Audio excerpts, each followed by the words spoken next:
Anklav police સ્ટેશનની હદમાં આવેલ પરીક્ષિત પ્રવીણભાઈ મિસ્ત્રી રહે વડોદરા, જેઓનો ઉમેટા ખાતે ફાર્મ હાઉસ છે, તે ફાર્મ હાઉસમાં કેટલાક લોકો દ્વારા દારૂની મહેફિલ માણતા હોય તેવી માહિતી આંકલાવ પોલીસને મળેલી. જે માહિતી આધારે આંકલાવ પોલીસ સ્ટેશનના પોલીસ ઇન્સ્પેક્ટર બાટવા સાહેબ અને તેમના સ્ટાફ દ્વારા ત્યાં પ્રોહિબિશન અંગે રેડ કરવામાં આવી હતી.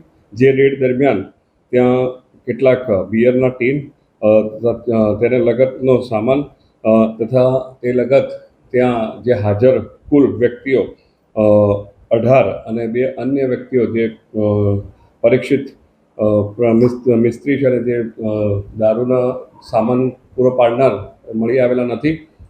મળી કુલ તેમના વાહનો તથા મોબાઈલ સહિત કુલ 1,04,78,500નો મુદ્દામાલ કબજે કરવામાં આવીને કાયદેસરની કાર્યવાહી તેઓ વિરુદ્ધમાં કરવામાં આવેલ છે.